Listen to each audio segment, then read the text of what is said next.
शुरू हमारे देश में शिक्षा दान की परंपरा रही है। प्राचीन काल में गुरुकुलों की स्थापना इसी उद्देश्य से की गई थी। ऐसी व्यवस्था की गई थी कि वहाँ अध्ययन के लिए जाने वाले छात्रों में सत्य और धर्म के मार्ग पर चलने के संस्कारों का बीजारोपण हो। मानव जीवन के सभी जरूरी क्षेत्रों विषयों की युगानुकूल शिक्षा व्यवस्था रही है। मगर आधुनिक युग में शिक्षा व्यवसाय बन गई। बेहतर शिक्षा के नाम पर अभिभावकों से ऊंची फीस मांगी जाने लगी। इस तरह शिक्षा खरीदने जैसी वस्तु बन गई। जब शिक्षा का अधिकार अधिनियम लागू हुआ तो इसके विभिन्न पहलुओं पर गौर करते हुए आवश्यक व्यवस्थाएं की गई। नकारात्मक पहलुओं को दूर करने के उपाय किए गए। शासन से किसी न किसी तरह की सुविधा लेने वाले शैक्षणिक संस्थानों पर भी नज़र डाली गई, जो समाज सेवा के नाम पर व्यवसाय ही कर रहे हैं। पूंजी का स्वभाव होता है कि वह आखिरी समय तक अपनी ताकत दिखाती है। निजी स्कूल यही कर रहे हैं। वे सूचनाएं देने से बचने के लिए पूरी ताकत झोंके हुए हैं। पर सूचना का अधिकार अधिनियम के तहत उत्तर प्रदेश सूचना आयुक्त के एक फैसले से निजी स्कूलों का पूंजी से उपजा गुरूर टूटता हुआ नजर आ रहा है। इस फैसले के मुताबिक उत्तर प्रदेश के सभी निजी स्कूल सूचना का अधिकार अधिनियम के दायरे में माने जाएंगे। वे मांगी गई सूचना देने को बाध्य होंगे। राज्य के सूचना आयुक्त ने मुख्य सचिव से कहा है कि निजी स्कूल प्रबंधों में भी जन सूचना अधिकारी नियुक्त करने की व्यवस्था करें। यह फैसला आरटीआई एक्ट और शिक्षा का अधिकार अधिनियम दोनों के लिए मील का पत्थर साबित होने वाला है। निजी स्कूलों के विषय में आरटीआई एक्ट के तहत राज्य सूचना आयोग लखनऊ में अपील की गई थी कि अगर निजी स्कूलों को रियायती दरों पर विकास प्राधिकरण द्वारा भूमि उपलब्ध कराई गई है तो सर्वोच्च न्यायालय द्वारा प्रतिपादित विधि के अनुसार ऐसे स्कूल राज्य द्वारा पर्याप्त रूप से वित्त पोषित समझे जाएंगे। निजी स्कूल सूचना का अधिकार अधिनियम 2005 के तहत सूचना नहीं देते कि वे राज्य द्वारा वित्त पोषित हैं। इस आधार पर वे खुद को अधिनियम की परिधि से बाहर बताते हैं।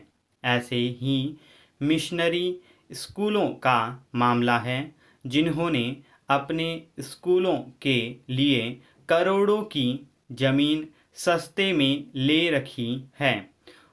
उन्हें सभी इस दायरे में आने ही चाहिए। उत्तर प्रदेश सूचना आयोग ने यह भी कहा कि ऐसे सभी स्कूलों के लिए जो उपरोक्त अधिनियम के दायरे में है, उनसे अधिनियम और उत्तर प्रदेश मुक्त और अनिवार्य बालक शिक्षा अधिनियम नियमावली 2011 के प्रपत्र 1 और 2 में वर्जित कतिपय सूचनाएं जिला शिक्षा अधिकारी को देना अपेक्षित है। ऐसी स्थिति में जिला शिक्षा अधिकारी उक्त प्रपत्रों में उल्लेखनीय सूचनाओं को धारित करते और उनमें वर्जित सभी सूचनाएं आरटीआई एक्ट की धारा 6 के तहत मांगे जाने पर याची को देने को बाध्य है।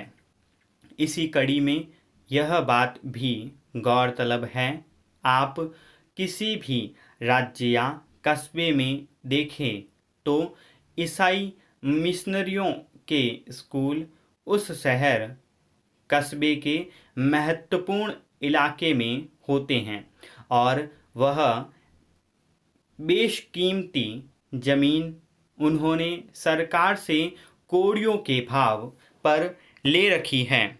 यह ठीक है कि वे आज के दौर और ज़रूरत के हिसाब से बेहतर शिक्षा देने का प्रयास करते हैं, लेकिन यह भी नहीं भूलना चाहिए कि वे अल्पसंख्यक अधिनियम का लंबादा ओढ़ कर करोड़ों का वारा न्यारा भी करते हैं, पर सरकार के आदेश निर्देश का पालन करने में उन्हें कठिनाई होती है। इस तरह के अपारदर्शी कारोबार पर रोक लगानी ही चाहिए। जब शिक्षा समता समानता का बोध कराती है तो फिर अल्पसंख्यक बहुसंख्यक के नाम पर यह भेदभाव क्यों? जब दुनिया का एक विश्वग्राम बन चुका है, दुनिया के किसी भी कोने की कोई भी जानकारी आप चुटकी बजाते हासिल कर सकते हैं, तब शिक्षा देने जैसा पुनीत काम करने वाले निजी स्कूल अपने यहाँ की कौन सी बात छिपाना चाहते हैं? जब वे काबिल शिक्षक रखते हैं, शानदार और स्मार्ट क्लासरूम बनाते हैं, नौनिहालों को विश्व स्तरीय शिक्षा देने का दावा करते हैं, बच्चों को बेहतरीन शिक्षक और स्वास्थ्यकर माहौल देने की बात करते हैं, जहां उनकी प्रतिभा पुष्पित पल्लवित हो सके, तो इन सब बातों की सूचनाएं आखिर सार्वजनिक क्यों नहीं करना चाहते हैं? निजी स्कूलों का प्रबंध अपने स्कूलों की सुख सुविधाओं का विज्ञापन अखबारों में छपवा और टेलीविज़न चैनलों पर प्रसारित करवा सकते हैं, लेकिन अगर सरकार या जन सामान्य उनसे लिखित रूप में कोई जानकारी चाहते हैं तो उसे घोर आपत्ति होती है। शिक्षा जैसे पवित्र क्षेत्र में ऐसी गोपनीयता उचित नहीं कही जा सकती। कोरोना काल में अभिभावकों का संकट और गहरा गया, क्योंकि बहुतों की कमाई या तो कम या फिर ठप हो गई, लेकिन स्कूलों ने फीस छोड़ने या घटाने का बड़प्पन नहीं दिखाया। उनका कहना है कि वे तो अपने शिक्षकों को वेतन दे ही रहे हैं।